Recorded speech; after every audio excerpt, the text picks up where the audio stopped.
കലീലയും ദിംനയും കലീലയും ദിംനയും.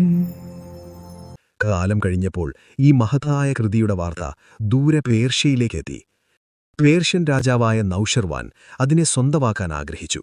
അതിനായി അദ്ദേഹം ബർസാവി എന്ന വൈദ്യനെ ഇന്ത്യയിലേക്ക് നിയോഗിച്ചു.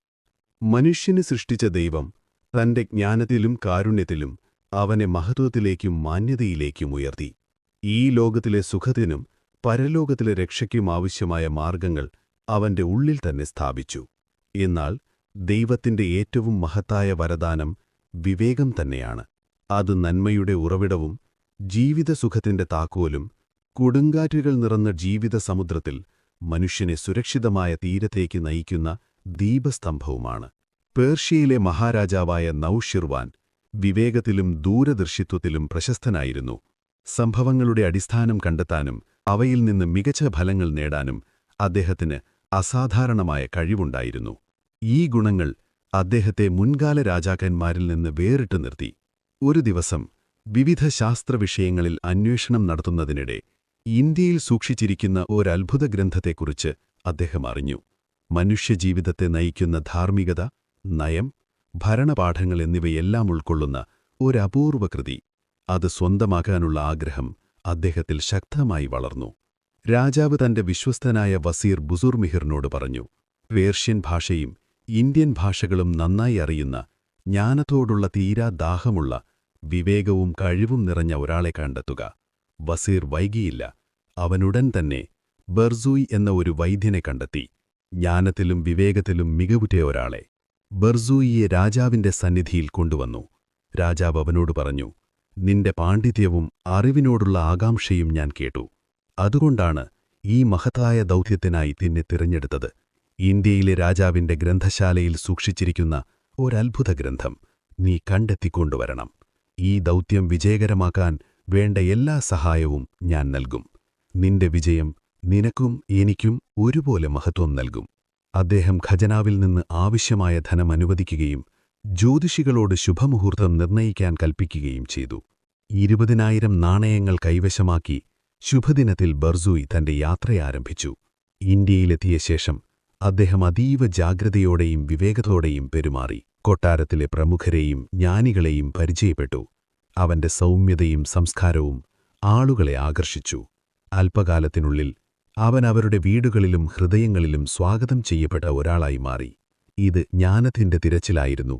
ബർസൂയി മനസ്സിലാക്കി, ജ്ഞാനം ബലം കൊണ്ട് നേടുന്നതല്ല, വിശ്വാസം, വിനയം, സഹിഷ്ണുത ഇവയിലൂടെ മാത്രമേ അതിനെ സ്വന്തമാക്കാൻ കഴിയൂ.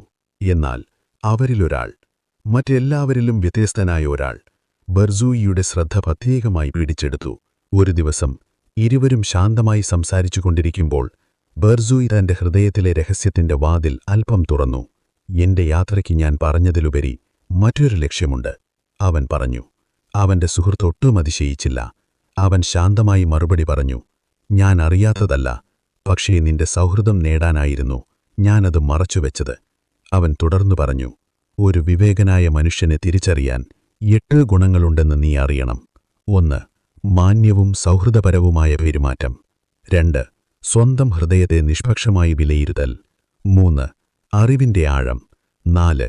നിയമപരമായ അധികാരത്തിന് കീഴടങ്ങൽ. 5. അധികാരികളോടുള്ള സൗമ്യത. 6. രഹസ്യ സംഭാഷണങ്ങളിൽ സൂക്ഷ്മത. 7. വാക്കുകളിൽ മിതത്വം. 8. അഭിവാദ്യത്തിൽ വിവേകം. ഈ ഗുണങ്ങൾ ഒരാളിൽ ഒന്നിക്കുന്നുവെങ്കിൽ അവൻ അനുഗ്രഹിക്കപ്പെട്ടവനാണ്. ബർസൂയെ, ഈ ഗുണങ്ങൾ നിനക്കുണ്ട്. ബർസൂയി വിനയത്തോടെ മറുപടി പറഞ്ഞു, ഒരു ജ്ഞാനിയുടെ ഹൃദയം ഒരു കോട്ട പോലെയാണ്. അതിലേൽപ്പിച്ച രഹസ്യം ഒരിക്കലും ചോർന്നുപോകില്ല. അവന്റെ സുഹൃത്ത് ചിരിച്ചുകൊണ്ട് പറഞ്ഞു, സൗഹൃദം ലോകത്തിലെ ഏറ്റവും വലിയ സമ്പത്താണ്. എന്നാൽ ഒരു രഹസ്യം 2 പേർക്കറിയാമെങ്കിൽ അത് മൂന്നാമനിൽ നിന്ന് മറയ്ക്കാൻ പ്രയാസമാണ്. അവൻ രഹസ്യമായി രാജാവിന്റെ ഗ്രന്ഥശാലയിൽ നിന്നുള്ള ആ അപൂർവ ഗ്രന്ഥം ബർസൂയിക്ക് ലഭ്യമാക്കി. ബർസൂയി ദിനവും രാത്രിയും ഒരുപോലെ പരിശ്രമിച്ചു. പുസ്തകങ്ങൾ പഠിച്ചു. അവയെ പേർഷ്യൻ ഭാഷയിലേക്ക് വിവർത്തനം ചെയ്തു. ഒരു പിഴവുമില്ലാതെ രേഖപ്പെടുത്തി. ഒടുവിൽ അവൻ തന്റെ പ്രവൃത്തി പൂർത്തിയാക്കി. ഉടൻ തന്നെ നൗഷിർവാനെ വിവരമറിയിച്ചു. രാജാവ് സന്തോഷിച്ചു. അവനെ ഉടൻ തിരിച്ചുവരാൻ കൽപ്പിച്ചു. രാജാവ് ഒരു മഹാസഭ വിളിച്ചുകൂട്ടി. അമീറുമാർ, പണ്ഡിതന്മാർ, രാജകോടതി അംഗങ്ങൾ എല്ലാവരും ഒത്തുകൂടിയപ്പോൾ രാജാവ് ബർസൂയിയോട് പറഞ്ഞു, നീ കൊണ്ടുവന്ന ജ്ഞാനം ഇപ്പോൾ ലോകം കേൾക്കട്ടെ. അങ്ങനെ കലീലയും ദിമ്നയുമെന്ന അമൂല്യ ജ്ഞാനം ആദ്യമായി രാജസഭയിൽ മുഴങ്ങിത്തുടങ്ങി. സദസ്സിലൊത്തുകൂടിയിരുന്ന എല്ലാവരും ബർസൂയി വായിച്ചു കേൾപ്പിച്ച ആ ഗ്രന്ഥത്തിലെ ജ്ഞാനപാഠങ്ങൾ കേട്ടപ്പോൾ അത്ഭുതചകിതരായി. ഈ മഹത്തായ സേവനത്തെ മാനിച്ച് രാജാവ് തന്റെ ഖജനാവിലെ ധനവും അപൂർവ വസ്ത്രങ്ങളും ഉൾപ്പെടെ എല്ലാ സമ്പത്തും ബർസൂയിയുടെ മുന്നിൽ വയ്ക്കാൻ കൽപ്പിച്ചു. എന്നാൽ ബർസൂയി പറഞ്ഞു, എനിക്ക് നിങ്ങളുടെ രാജ്യത്തിന്റെ ഒരു ഭാഗവും ആവശ്യമില്ല. എന്നാൽ ഒരു ചെറിയ അപേക്ഷ മാത്രമുണ്ട്. എന്റെ ജീവിതവും പ്രവർത്തനങ്ങളും കുറിച്ചുള്ള ഹ്രസ്വവിവരണം ഈ ഗ്രന്ഥത്തിൽ ഉൾപ്പെടുത്തണം. പ്രത്യേകിച്ചും സിംഹവും കാളയും എന്ന കഥയ്ക്ക് മുൻപായി അത് സ്ഥാപിക്കണം. ഈ ഗ്രന്ഥം നിലനിൽക്കുന്നത് കാലം വരെ അതിലൂടെ എന്റെ പേരും എന്റെ കുടുംബത്തിന്റെ സ്മരണയും നിലനിൽക്കും. കലീലയും ദിമ്നയും കലീലയും ദിമ്നയും